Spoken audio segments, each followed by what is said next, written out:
छतरपुर नाम का एक छोटे से गांव में सुनील नाम का एक गरीब लड़का रहता था। उसके परिवार में उसके साथ उसके माता पिता रहते थे। सुनील का परिवार बहुत ज्यादा गरीब था। ना तो उनके पास कोई जमीन थी और ना ही कोई कमाने का रास्ता था।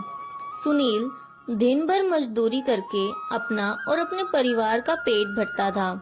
ये देखकर उसके माता पिता बहुत ज्यादा दुखी होते थे और बोलते, हमारे पास ना तो कोई अपनी जमीन है और ना कोई कमाई का साधन।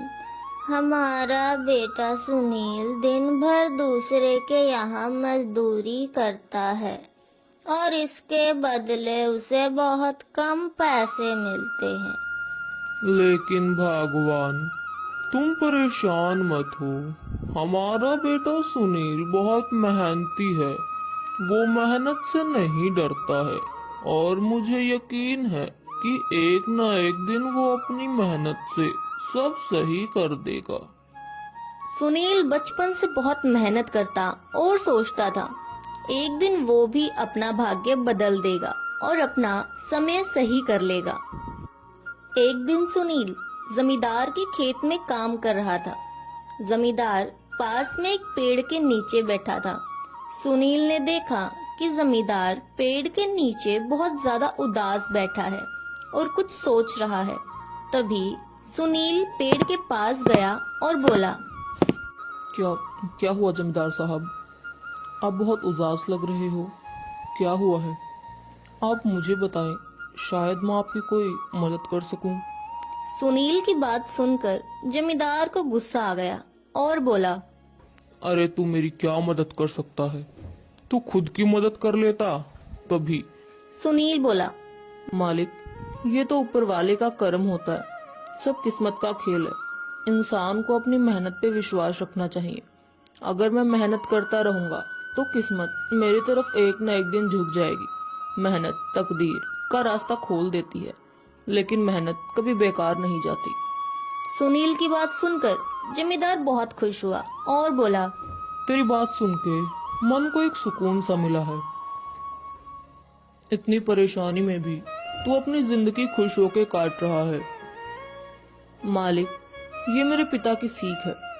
मेरे पिता परेशानी में मुझे समझाते हैं कि बेटा सुनील, हमारे पास इतना धन नहीं है कि मैं तेरी ख्वाहिश पूरी कर सकूं, लेकिन एक बात याद रखना, जिंदगी में भी मौसम की तरह होती है। कभी ये धूप की तरह खुशियां और कभी ठंड की तरह कठिनाइयां लाती है और कभी बारिश की तरह परेशानियां आती हैं। लेकिन जैसे हर मौसम बीत जाता है, वैसे जिंदगी में हर परेशानी चली जाती है। बस हिम्मत रखना जरूरी होता है। एक दिन सब सही हो जाता है। अरे वाह, तेरा पिता अच्छा इंसान है। एक दिन मैं उनसे जरूर मिलूंगा। मालिक, क्या हुआ? मुझे बताओ तो, क्या पता परेशानी का कोई हल मिल जाए। अरे सुनील, मैं एक बहुत बड़ी परेशानी में पड़ गया हूँ जिसका कोई हल ही नहीं मिल रहा। सुनील, हमारे गांव में एक पुश्तैनी जमीन थी जो मेरे और मेरे भाई की थी, लेकिन उस पर गांव के दो बाप बेटों ने कब्जा कर रखा है। मैं पुलिस स्टेशन में केस करने की सोच रहा था, लेकिन गांव के लोग उनके साथ हैं, इसीलिए मैं उनका कुछ नहीं बिगाड़ पाऊंगा।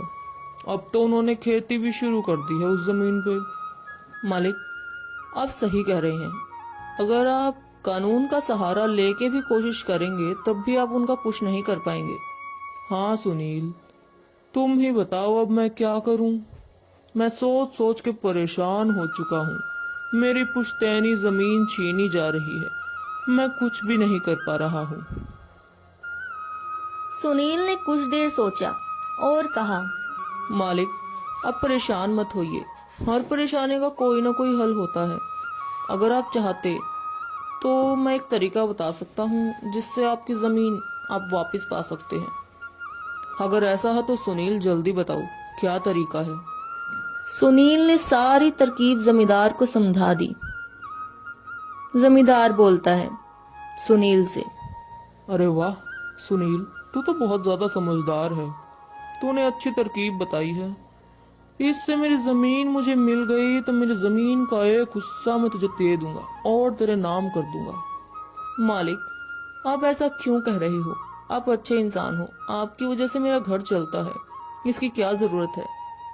सुनील, तुम अच्छे इंसान हो, तुम इस काम पे लग जाओ। जाओ। अगले दिन सुनील, सुरेश और सोनू दोनों उन बाप बेटों के पास पहुंच जाता है जिन्होंने जमींदार की जमीन पर कब्जा कर रखा था। नमस्ते सेठ जी, मैं पास से गुजर रहा था, लोगों ने कहा कि आपके पास जमीन है और मजदूर की जरूरत है। सुरेश सुनील से कहता है, अरे तुझे किसने कहा कि यहाँ मजदूर की जरूरत है? यहाँ किसी मजदूर की जरूरत नहीं है। सेठ जी, मैं एक मजदूर हूँ, पास के गांव से काम की तलाश में इधर उधर भटक रहा हूँ। काम मिल जाता है तो पेट पाल लेता हूँ, कभी खेती कर लेता हूँ, कभी मजदूरी कर लेता हूँ। ये तो ठीक है, पर हमारे यहाँ फिलहाल कोई काम नहीं है। सेठ जी, मैंने तो सुना है कि आप इस गांव के सबसे बड़े जमींदार हो। आपके पास खेत है, आपको मजदूरों की जरूरत पड़ती है, इसीलिए मुझे लगा कि यहाँ कोई काम होगा, जरूर मिल जाएगा। बोला ना, यहाँ कोई काम नहीं है। इसका मतलब जमींदार सही कह रहा था।